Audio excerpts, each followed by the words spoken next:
Fala aí pessoal, todos bem? Sejam bem-vindos, eu sou o William Godoy. Vamos falar desse empate do Flamengo. O Flamengo empatou com o União La Calera, 2-2, fora de casa, chega a 10 pontos no grupo.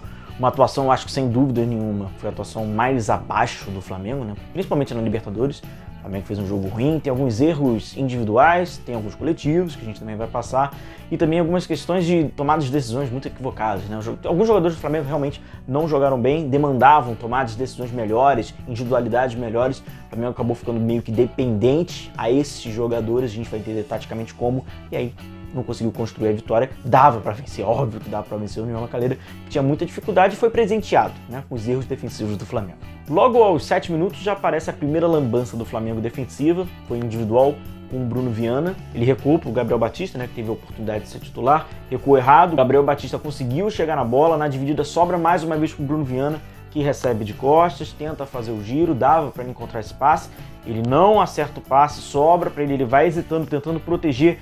Muito semelhante, eu lembro que eu fiz essa análise, inclusive contra o próprio time, contra o La Calera, foi no Maracanã, num lance que ele também recebeu dentro da área, ficou protegendo, flertou com um risco desnecessário. Dessa vez ele perde a bola, o União La Calera faz a finalização, o Gabriel Batista faz a defesa no rebote, abre 1-0.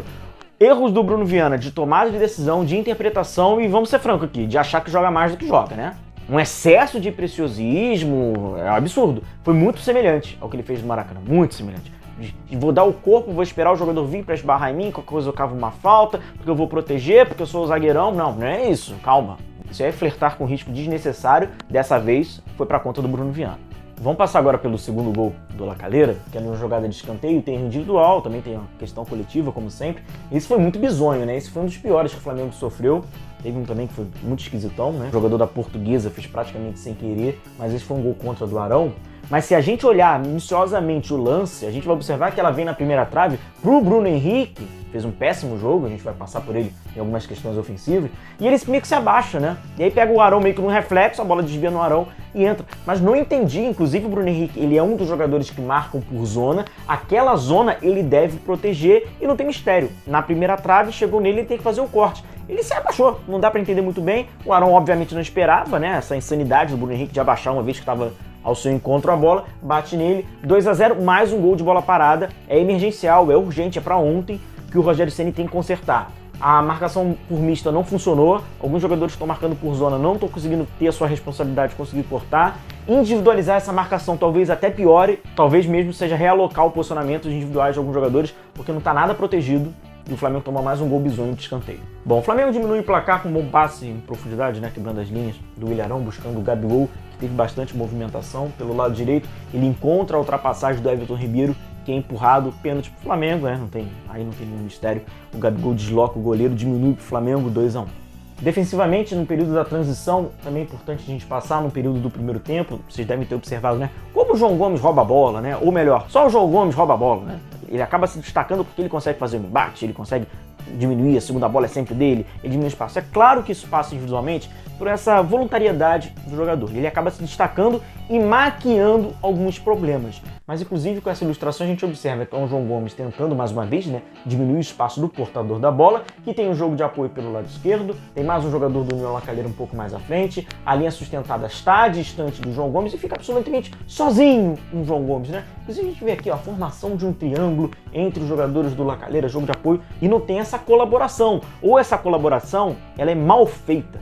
O Flamengo tenta exercer uma marcação lá na frente, um pouco que frouxa, diminuindo o espaço, acaba não diminuindo e vai estourando lá para trás. E o João Gomes, até com a sua vitalidade, ele consegue correr, percorrer bastante metros no campo e parece que ele está sempre na bola, mas ele está vendido também. Mérito dele, que em vários momentos ele consegue vencer, mas é mais um desses reféns. Por isso que a gente fala, não passa por jogador, passa pelo conceito do bloco defensivo. Desde o primeiro tempo, a organização ofensiva do Flamengo foi desenhada para ter bastante amplitude.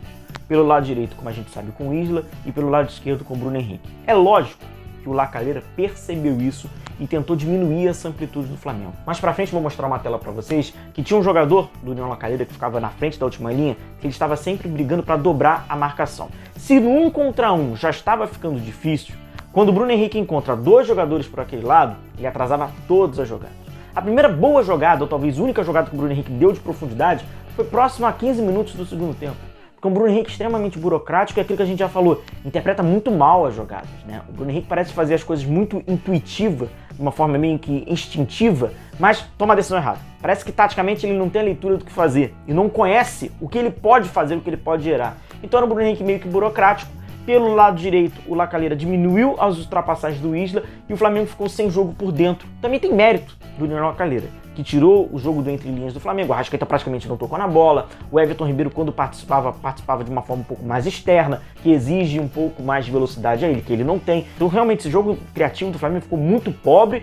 No segundo tempo, pela necessidade de tentar, no mínimo, igualar o placar, o Rogério Ceni tira o João Gomes, deixa só o Diego como volante e coloca o Pedro no lugar do João Gomes para fazer dupla de ataque com o Gabigol, tentando igualar numericamente com a última linha do União Lacalheira. Só que tem uma mudança tática, inclusive lembra a lá, em aspas, né, a lá Bel Braga, que eu realmente na época também não gostava muito, que era o Arrascaeta um pouco mais aberto pelo lado direito, que aí fica aquele jogo condicionado de tentar cruzar pro Pedro e pro Gabigol. Porém, o União Lacalheira, ele tirou o jogo de amplitude do Flamengo, então até depois o Rogério Ceni tira o Arrascaeta mais aberto pelo lado direito, porque não havia funcionado, ele fez uma jogada pelo lado direito para tentar o cruzamento, cruzou errado, e o Flamengo continuava a mirar pelo lado esquerdo. Era o Bruno Henrique. O caminho que o Flamengo havia concentrado, havia enxergado, era com o Bruno Henrique pelo lado esquerdo, mas as tomadas de decisões do Bruno Henrique não ajudavam o Flamengo no período da organização ofensiva. Mas o Flamengo empata, né? Mais uma vez na bola parada, dessa vez de escanteio, cobrado pelo Arrascaeta pelo lado direito, o Ilharão consegue fazer um bom cabeceio, sobe bem, empata 2-2. Apesar da necessidade do União Lacalheira para sobreviver na Libertadores, precisava de um resultado positivo, vencer, continuou marcando no bloco baixo, médio, baixo, e o Flamengo tendo a posse da bola. E o Rogério Ceni promove mais duas substituições. Ele tira o Bruno Viana e coloca o Ramon, deslocando o Felipe Luiz para um zagueiro pelo lado esquerdo, e ele tira o Isla, que não fez um bom jogo, e coloca o Mateuzinho para jogar aberto pelo lado direito. Então o Flamengo praticamente utilizava 5 jogadores para tentar ter superioridade à última linha do União Lacalheira, que tinha 4 jogadores no período defensivo, com o Mateuzinho bem espetado pelo lado direito e seguia com o Bruno Henrique bem espetado pelo lado esquerdo. Everton Ribeiro, ele tinha a liberdade de flutuar no entre linhas, assim como o Arrascaeta. Contudo, continuou não funcionando. E uma das condições que fez não funcionar, e o Flamengo mesmo buscando superioridade, não conseguir criar o seu jogo, sobretudo no entre linhas, que é de característica principalmente do Arrascaeta, que foi sumido na partida, era este jogador que eu falei, que ficava à frente da última linha. Então ele sempre já fazia um jogo de apoio na defesa. Ele tentava diminuir o espaço, ele fazia ajuda mútua, no lado esquerdo era o Bruno Henrique perdido, algumas marcações individuais, principalmente com o Diego, também no Everton Ribeiro, e isso foi minando e foi abreviando o poder de criatividade do Flamengo. Quando vocês observarem o jogador conduzindo demais a bola, mais que seja característico, por exemplo, o Diego, ele conduz demais a bola, mas se vocês observarem, Everton Ribeiro está conduzindo demais, o Arrascaeta está conduzindo demais, o Diego está conduzindo demais, e essa condução exacerbada é uma das consequências por esse diagnóstico, está com problema de automatização. Quando você não tem automatização na criação por falta de movimentação ou por falta de criatividade, fica essa condução improdutiva dos jogadores que trabalham no meio campo. E o Flamengo acabou terminando o jogo sem zagueiro de origem. Em aspas, bacana a tentativa do Rogério Ceni, né? Cria um time totalmente ofensivo, tira os jogadores defensivamente. Teoricamente, né? Não tem nada a perder, você tenta criar possibilidade. Essa, em aspas, coragem é bacana. Agora, em aspas, esse medo de ver um Bruno Henrique improdutível, de ver um Everton Ribeiro que não estava adaptado ao jogo pela sua característica, produzindo pouco, não substituir eles, não tentar algo sem os dois, é preocupante.